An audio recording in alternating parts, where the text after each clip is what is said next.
좋은 날입니다. 성령님께서 오늘도 여러분의 심령 가운데 은혜와 평강 주시기를 주님의 이름으로 축복합니다. 오늘은 마가복음 14장 10절부터 21절까지의 말씀을 통해서 성령님께서 여러분에게 주시는 음성을 들을 수 있기를 바랍니다. 오늘 내용은 가롯 유다가 예수님을 팔아먹은 이야기에 대한 말씀을 성경은 기록하고 있습니다. 오늘 본문에서 예수님은 유월절 식사를 준비하도록 제자들에게 시키시고 또 그 즈음에 가룟 유다는 이제 예수님을 팔려고 대제사장에게 넘겨주는 이야기, 그리고 유월절 식사가 시작되어지는 상황을 오늘 본문은 우리에게 설명해 주고 있습니다. 오늘 본문의 가장 중요한 핵심적인 메시지가 무엇일까요? 마가는 무엇 때문에 이 본문을 우리에게 남겨두었을까요? 하는 질문을 먼저 던져볼 필요가 있고, 그 이외에도 오늘 본문에서 한 두 가지 정도 우리가 깊이 생각해 볼 점이 있다고 생각합니다. 첫 번째는 가룟 유다는 어떻게 해서 예수님의 12제자 중에 한 명인데도 불구하고 예수님을 팔아먹게 되었을까? 예수님은 그를 자신의 12제자 중에 한 명으로 선택했을 때 그 사실을 몰랐을까?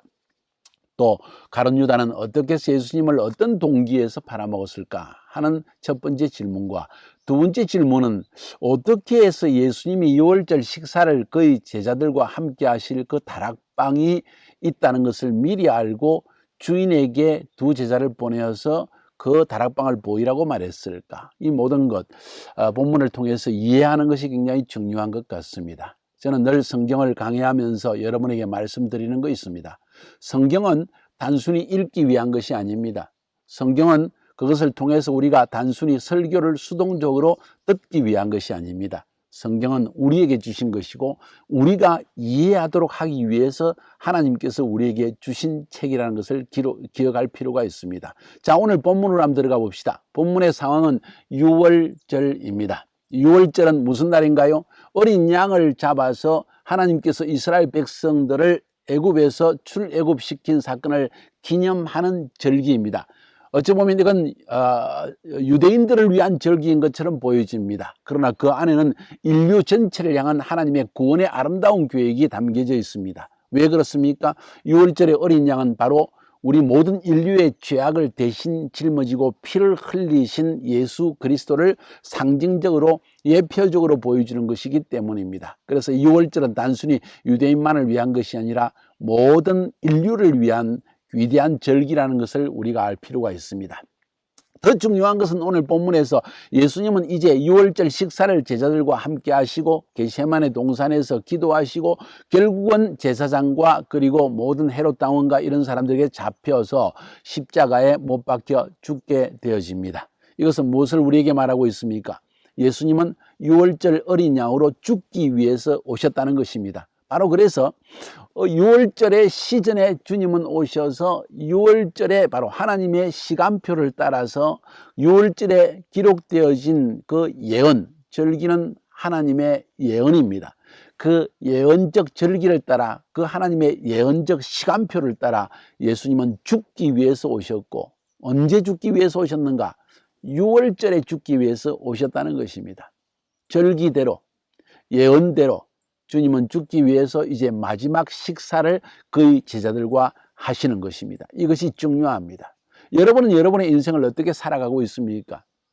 예수님께서는 유월절 어린 양으로 죽기 위해서 하나님이 정해 놓으신 예언적 시간표인 절기를 따라서 사셨고, 바로 그 예언적 시간표에 죽기 위해서 지금 예루살렘에 들어오셨던 것입니다. 대부분의 그의 시간은 갈릴리에서 보냈지만은 이제 유월절 때가 되었을 때 주님은 자신이 유월절 어린 양으로 죽어야 된다는 사실을 아시고 대속의 피를 흘려야 된다는 것을 아시고 이제 예루살렘에 들어오셨고, 바로 그 유월절 날에 이제는 주님 자신의 몸을 던져 십자가에서 죽게 되시는 것입니다. 그러니까 이 날은 굉장히 중요한 날입니다. 예언적인 저녁입니다. 그날 주님은 이제 마지막 제자들과 함께 식사를 하십니다. 바로 그날 저녁이 또한 가룟 유다가 예수님을 파는 날이 되어졌습니다. 너무나 슬픈 날이기도 하지만 이 일은 반드시 일어나야만 하는 일입니다. 생각해 볼 거면 어떻게 해서 가룟 유다는 예수님의 12제자 중에 한 명으로 선택함을 받아서 예수님과 3년 6개월의 시간을 보내면서 죽은 자를 살리시고 오병이어의 기적을 일으키시고 그리고 그라사 귀신에게서 귀신을 쫓아내는 모습을 보고 이런 기적적인 역사를 다 보고 난 이후에 예수님을 부인할 수 있었을까? 상상할 수 없는 어려운 일입니다. 그런데 오늘 본문에 보니까 가룟 유다가 대지상에게 가서 예수님을 넘겨주기 위해서 돈을 받고 예수님을 넘겨주었다는 이야기. 또 예수님께서 식사 자리에서 말씀하십니다. 미리 알고 계시는 예수님께서 너희들 중에 나와 함께 음식에 손을 넣는 자, 다시 말해서 함께 음식을 먹는 자가 나를 팔 것이다. 그러니까 제자들이 나입니까? 나입니까? 하고 서로 궁금해서 질문을 합니다. 예수님은 분명하게 그가 가룟 유다라는 걸 알고 계셨습니다. 뭘 의미할까요? 예수님은 12제자 중에 한 명인 가룟 유다를 선택할 때 이미 그가 예수님을 팔 자라는 걸 알고 있었다는 사실을 말해주고 있습니다. 그러면 이런 질문이 떠오릅니다. 이미 그러면 예수님을 팔 자로서 하나님의 저주를 받을 자로 이미 예정되어진 자란 말인가? 하는 질문이 우리에게 떠오를 것입니다. 여러분은 어떻게 생각하십니까? 예, 한면으로 생각하면 맞습니다. 그러나 하나님은 가룟 유다의 운명 자체를 그렇게 저주받을 운명으로 태어나게 한 것은 아닙니다. 똑같은 수많은 사람 중에 한 명으로 태어나게 했습니다. 그러나 그는 예수님을 팔기로 스스로 결정을 했다는 것이에요. 모든 사람에게는 자유의지가 있습니다. 베드로처럼 3번 예수님을 부인하지만 주님 앞에 회개하여서 다시 주님을 섬기는 자, 십자가에 거꾸로 매달아 죽기까지 복음을 위해 사는 그런 결단을 내릴 수도 있고, 가룟 유다처럼 내 마음에 들지 않는다고, 혹은 내가 생각한 메시아가 아니라고, 혹은 어떤 이유 때문에, 혹은 바로 13장에서 본 것처럼 향유를 부인 옥합을 깨뜨린 여인의 이야기에서 300데나리온에 팔았으면 좋겠다 했을 때 예수님이 그를 책망한 것 때문에 마음이 상했을까요? 혹은 그는 정치적 메시아를 기대했는데 예수님이 도저히 그런 기미가 보이지 않아서 팔아먹었을까요? 요한복음의 기록에 의하면 요한은 그는 도적이라 하는 표현을 썼습니다. 다시 말해서 그는 돈에 탐이 나서 아무리 있어봐도 예수님은 나눠주기만 하고 돈을 모으지도 않고 같이 있어봐야 아무 도움이 안 되겠다 생각해서 예수님을 팔아먹었을까요? 어떻게 3년 6개월 동안 예수님과 함께 지나면서 가룟 유다는 조금도 생각이 변하지 않았을까요?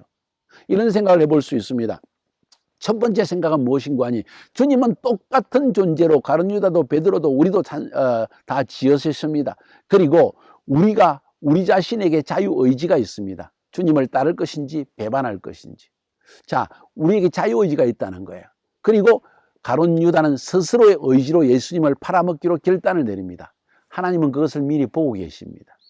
이미 가룟 유다에게는 선택의 여지를 주었지만 가룟 유다는 스스로 선택해서 예수님을 팔아먹기로 결정하는 것을 주님은 미리 알고 계신 것뿐이지 그를 처음부터 그런 운명으로 만드신 것은 아니라는 거예요. 여기서 얻을 수 있는 중요한 교훈은, 사랑하는 여러분, 우리도 하나님의 사람이지만 우리 안에 죄악의 본성이 있고 우리의 고집이 있고 우리의 이데올로지가 있고 우리의 모든 원하는 목표가 있는 법입니다. 그런데 아무리 존경하는 분이랄지라도 나에게 이익이 되지 않을 때 때로 사람들은 스스로 배반하는 길을 선택하는 것은 아닐까요? 여러분은 어떻습니까? 끝까지 주님을 따르기로 여러분 마음에 결단하고 있습니까? 중요한 이야기입니다. 두 번째로 오늘 본문에 생각해 볼 수 있는 것은 물동이를 이고 가는 남자를 따라가라 하고 두 제자를 보냈을 때 두 제자, 그리고 그 물동이를 이고 들어가는 남자가 집에 들어가면 그 집의 주인을 만나서 그 사람에게 물으라. 선생님이 유월절 식사를 제자들과 함께 하기를 원하는데 준비된 빵이 어디 있느냐 하면 그 사람이 보여줄 것이다.